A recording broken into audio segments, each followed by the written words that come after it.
जय जय श्री राधे। भक्ति भक्ति भगवंत गुरु चतुर्नाम बपुए, इनके पद बंधन किए नाशे विघ्न। श्याम प्यारी कुंज बिहारी, जय जय श्री हरिदास दुलारी। श्याम प्यारी कुंज बिहारी, जय जय श्री हरिदास दुलारी। श्याम प्यारी कुंज बिहारी, जय जय श्री हरिदास दुलारी। आज के सत्संग में नंदग्राम के एक महात्मा का चरित्र वर्णन करेंगे। बहुत दिन हुए नंदीश्वर के निकट यशोदा कुंड के पास एक गुफा में एक महात्मा भजन करते थे। दिन डूबने से थोड़ी देर पहले गुफा से निकलते थे, शौच आदि कर मदकुरी के लिए गांव में जाते थे। जो कुछ मिल जाता था उससे उधर पूर्ति कर फिर गुफा के भीतर भजन में बैठ जाते थे। किसी से बात नहीं करते थे। वे कौन थे, कहाँ से आए, उनका नाम क्या था, किसी को कुछ पता नहीं। वृद्ध होने पर वे नंदग्राम छोड़कर कहीं नहीं जाते थे। पर एक बार गोवर्धन के एक बाबा जी अनुनय विनय कर उन्हें चकलेश्वर ले गए। वहाँ नाम यज्ञ में योगदान करने के लिए 2 दिन वहाँ रहकर वे तीसरे दिन नंदग्राम लौट आए। संध्या के समय नियमानुसार मदकुरी के लिए गांव में गए। मदकुरी लेकर गुफा में प्रवेश कर रहे थे। उसी समय किसी के करुण कंठ की आवाज़ आई, ओ बाबा, मैं 2 दिन से भूखा हूँ। अब तो बाबा आश्चर्यचकित से रुककर बोले, आप कौन हैं? मैं वह कुत्ता हूँ जिसे आप नित्य एक टुकड़ा मदकुरी दिया करते थे। बाबा ने वृद्धाम के कुत्ते के अद्भुत और अप्राकृतिक स्वरूप का अनुभव करते हुए कातर स्वर से कहा, आप अपने स्वरूप का ठीक ठीक परिचय देने की कृपा करें। कुत्ते ने कहा, बाबा, मैं एक दुर्भागा जीव हूँ। पूर्व जन्म में इसी नंदीश्वर में मंदिर का पुजारी था। एक दिन भोग के लिए एक बड़ा लड्डू मिला। मैंने बिना भोग दिए ही उसे खा लिया। उसी अपराध के कारण मैं भूत हो गया। आप निष्कंचन वैष्णव हैं। आपकी दी हुई मदकुरी खाने से मेरी ऊर्ध्वगति होगी। इस लोभ से बहुत दिनों से आपके पास आता हूँ। कुत्ते का वृत्तांत सुन बाबा ने कौतूहलवश और विनयपूर्वक कहा, जो भी हो, आप तो अप्राकृतिक धाम के भूत हैं। श्री जुगल किशोर और उनकी अप्राकृतिक लीला के दर्शन तो आप करते ही होंगे। हाँ बाबा, दर्शन तो करता हूँ, पर आप लोग जिस प्रकार उनके रूप और लीला आदि का आस्वादन कर सकते हैं, वैसा आस्वादन करने की मेरी योग्यता कहाँ है? बाबा ने कातर स्वर में पूछा, मुझे एक बार उनके दर्शन करा सकते हो क्या?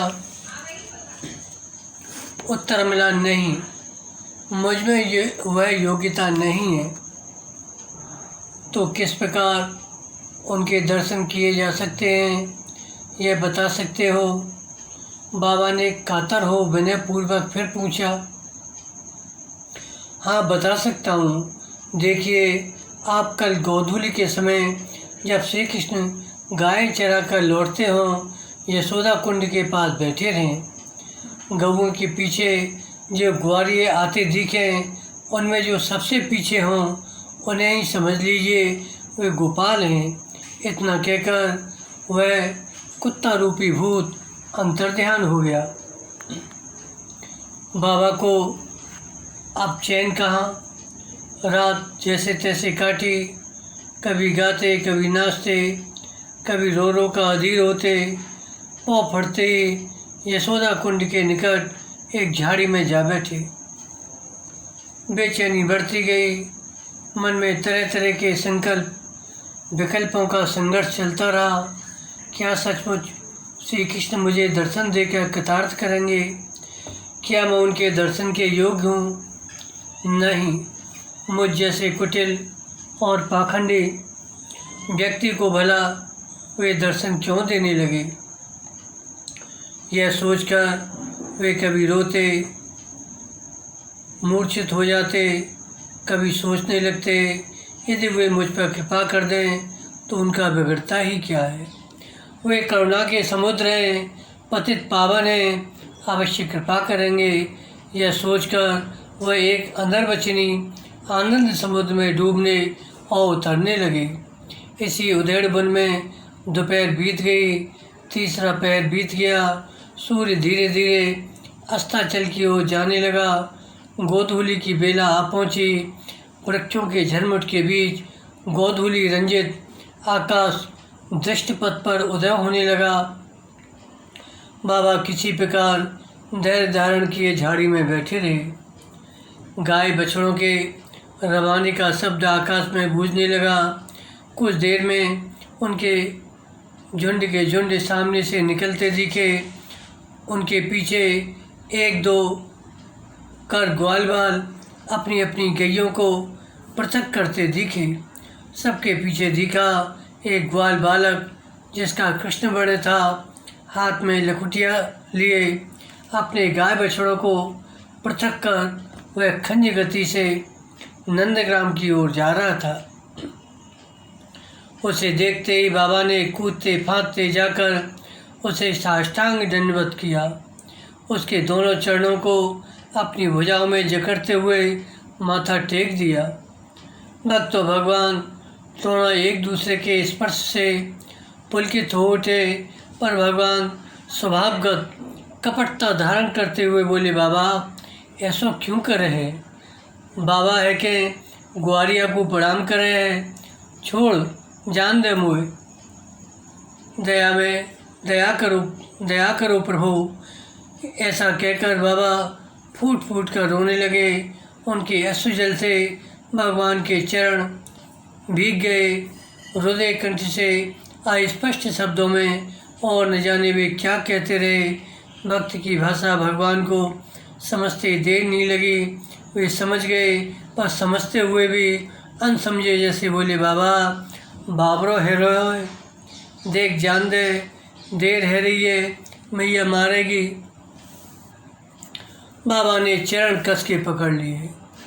भक्त की भुजाओं में इतना बल कहाँ जो भगवान को पकड़ रखे, पर उसके प्रेम के आगे वे विवश हैं। तो छुड़ा कर जाने के लिए इतना उतावले क्यों दिख रहे हैं? यह तो उनका अभिनय है। भक्त के प्रेम रस का आस्वादन करने की उनकी अनोखी परिपाटी है। रुकना चाह रहे थे, रुकने को विवश हैं, पर जाना चाहने का दिखावा कर रहे हैं। नहीं प्रभु, छल मत करो, इस दीनहीन पर कृपा करो, छल चातुरी छोड़ अपने स्वरूप के दर्शन दो, दया में दया करो। बाबा इस तरह प्रार्थना करने लगे, बाबा तेरे पाँव पड़ूँ, छोड़ दे, मेरे घर चल, तो मथुरी दूँगो, माखन मिश्री दूँगो, और जो तू कहे वो बाय दूँगो। बहुत चेष्टा की भगवान ने भोले वाले भक्त को भुलाने बहलाने की, पर वह भुलावे में आने वाला कब था? उसके हृदय में लादनी का प्रकाश जो था। बहुत देर हो गई। भक्त भगवान के बीच पड़े युद्ध होते आधी रात बीत गई। आखिर भगवान की हार हुई। वे बोले, अच्छा ले, मेरे स्वरूप के दर्शन कर। बाबा उनके त्रिभंग मुरलीधारी रूप के दर्शन कर चमत्कृत हुए, पर इससे उनकी तृप्ति नहीं हुई। वो बोले, प्रभु मैं जुगल उपासक हूँ। एकाकी आपके स्वरूप के दर्शन कर मेरी विरह ज्वाला शांत नहीं होने की, एक बार सपरवार दर्शन देकर मेरे तापित हृदय को शीतल करें। तब बाबा के भाग्य की चरम सीमा का अतिक्रमण कर उनके सामने उदित हुआ एक दिव्य प्रकाश। उन्होंने देखा दिव्य वृंदावन में ललता, विशाखा आदि सखियों सहित जुगल किशोर का अपरूप। वे उस रूप माधुरी में चिरकाल के लिए डूब गए। उनका पार्थिव शरीर उसे धारण करने में असमर्थ होने के कारण कई दिन पीछे उससे विलग हो गया। बोलो भक्त भगवान की जय। जय जय श्री राधे।